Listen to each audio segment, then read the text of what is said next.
Team Affinity is back at MLB The Show 24, and it seems like it's going to be even bigger than ever with us getting a new chapter of TA about every month or so. The first TA is going to include flashbacks for every single team. So if we go to ALEs, we got an All-Star Cedric Mullins, Kevin Youkilis, Gary Sanchez, the Kraken, Longo, we got a Sean Green. Each division is going to, and each team are going to have their own flashback arc. I mean, there's a lot of really good ones, man. Take a look at this Gary Sanchez, 106 and 115 power right off the rip on launch day. Dude, that's fucking crazy. And then we still got some big names too, like this Giancarlo Stanton. Of course, he's got big power. You got David Wright, who's a new legend last year. Bunch of names. And in today's video, I'm going to show you the fastest way to complete the TA program. A couple of changes and things I want to know. It's not a change, but remember, you can earn every single card in the division. You'll just have to start at 0 XP and work your way all the way to 200,000, which is a lot, but you have 4 weeks until the new TA comes out. So you got plenty of time. And the other thing is you'll see scattered throughout these reward paths, these millionaire packs. No, you don't get a million stubs. You're just not guaranteed a million stubs. You have a 1 in 1 million chance of pulling a 1 million stub voucher that will help you just all year build a complete God Squad. If you fucking pull this, go buy a lottery ticket ASAP, because you are one lucky man. But you could also get 75k stub voucher, chase packs, headliners, baldness habit, and a bunch of other things. This one, you get a coach icon that says try again. I'm gonna pull that one probably 95% of the time. Today's video is sponsored by SeatGeek. Baseball season is here, and SeatGeek's gonna be your #1 spot for finding tickets to any game for any ballpark you want to go to. My favorite part about SeatGeek is that this little icon right here is meant to tell me just how good of a deal I'm getting on these tickets. Takes all the guesswork out of finding out if you're getting a good deal or not. Use code Bkindel at checkout, and it will take $20 off your first purchase. Click the link down in the description. So let's start out with the fastest way to get these done. The first thing that I would do is play the moments. There's only 3 of them, but it gives you 3,000 times 3 for 9,000 total XP. So right away, you got the central cards done, you got unlockables, and you got a few more central cards. So it's just a quick way to get XP, and I don't think any of these are going to be hard. Tally 2 total bases, get on base 3 times, tally an extra base hit 2 hits. They should all be pretty simple. There's so many different ways to get XP, it really doesn't matter where you start. The one thing you should not do though, at least this early in the game, is stay the fuck away from these player exchanges. They're not worth it. You get 1,000, 2, 4, 10, 20.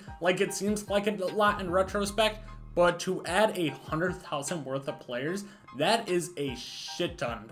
I mean, this is 44. I'm not even halfway. Putting an 88 overall in on day 1. It's just not worth it. Stay away. So what I would do after completing these missions is I start grinding out Conquest, especially being within the first week of MLB The Show. The reason for that is because these Conquest maps are usually hidden with hidden rewards. So you are going to be accumulating packs along the way, along with some other ones to show packs, nothing crazy, but you get a Headliners pack for completing it. So you got a chance of pulling a pretty good card there. I believe the headliner's 91 overall, Takashi Mickey Mantle. But accumulating packs this early is always good. And when you complete TA, they do it by division. So the NL and AL Central is all one entity. And each one's going to give you 30,000 XP. So I complete this Conquest map right here. I'm going to get 30,000 XP in the NL Central. I'll also be getting 30,000 XP for the AL Central at the same time. But when you do the Conquest map and you're playing those CPU games, you're playing what, about 10 CPU games per each Conquest map? You want to get as many of these CPU missions done as possible. So these repeatable ones,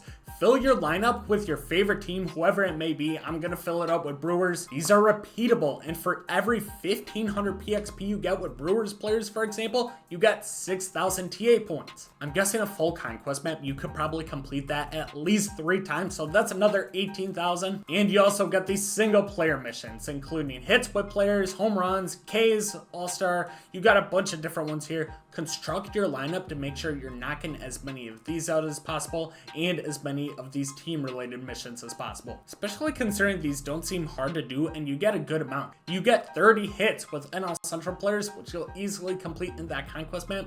You get 10,000 TA, and I'm gonna make the whole playing conquest and playing the CPU a little bit more cheesier to help you get a lot of these missions done and to get even more PXP. This will only work if you are on the new gen consoles, PS5 and whatever the new Xbox is. You're gonna go up to create and you're gonna go to stadium creator, and you are gonna find a field that has really short walls that are like 300 feet all the way across and max elevation, which is 5279, I believe. So this one, for example, would be a good one. You got this one, Road to the Show glitz. Yeah, this one's gonna be perfect. Max elevation. The walls seem to be really short. So even though I can't use this online, I can use this when I play the CPU, and you'll see how short the walls are. This field is tiny. With max elevation, you're gonna hit probably 15 to 20 home runs a game. So when you see a stadium like that you like, you're gonna press square for more options, you're gonna save, and then you're just gonna add it to one of these slots in your stadium. Once again, this is only a new gen, but now anytime I play the CPU and I can be the home team, if I go over to my created stadiums, you will now see that created stadium that I can use versus the CPU. So this is gonna be a really cheap way to get some easy XP and missions done. The only constraint is you won't be able to use it in Conquest at all, just because you're the away team for every single one of these games. So you don't even have the option to choose it. But the reason I brought it up is because of the next point I want to make for how you can get some valuable TA XP. But by the time you finish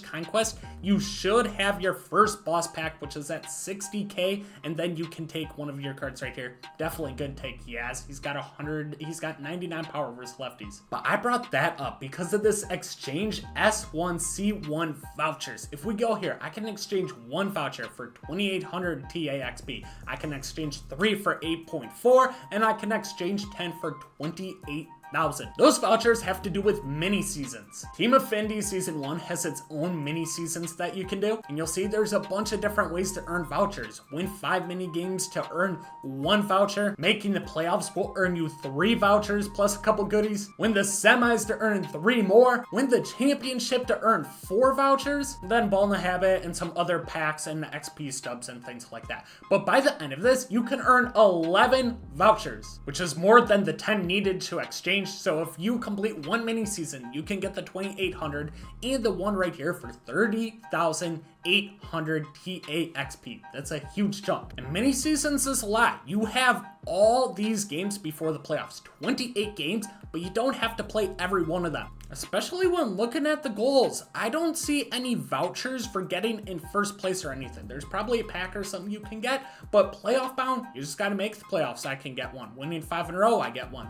Win the semifinals, I get some, and then win championship. So all I gotta do is make the playoffs, which is gonna be the top 4 teams. So you just gotta pay attention to the standings. But why I brought up the stadium, brought up mini seasons, is because anytime I see I am not the home team, I'm going to hop into this game and just quit it right away. Unfortunately, there's no way to skip it, but I don't care about the lemurs. I don't care about this. So the first 4 games, I'm gonna quit. I'm gonna be 0-4 off the rip. But then once I get here, I am the home team. I can then hop into the created stadium that I just downloaded, and you will put up 30 to 40 runs a game, 15 to 20 home runs. You'll get a lot of PXP just for mini seasons. Make sure you are using the players that you need XP for. Filling it up with Brewers or whatever team you're going for. Filling it up with card types that have to do with those repeatable missions. And these are repeatable, so I can keep playing Team Affinity as many times as I want, and along the way, I'm gonna be getting so much repeatable XP with these Brewer players that I should be able to get this done multiple times in a mini seasons run, and I will also easily be able to get every single one of these done as well. And if you don't have a PS5 and can't download the stadium, Colorado is going to be a perfect major league stadium for you. It has max elevation. Just try to find a short ballpark that has max elevation, play on rookie difficulty, and it's going to help you a ton, man. Hopefully this video helped you out. If it did, be sure to like it, subscribe to the channel if you're new. Road to 5,000 subscribers. And if you thought this video was helpful, I posted earlier today a video of the fastest way to complete the spring breakout program. Be sure to go check that out as well.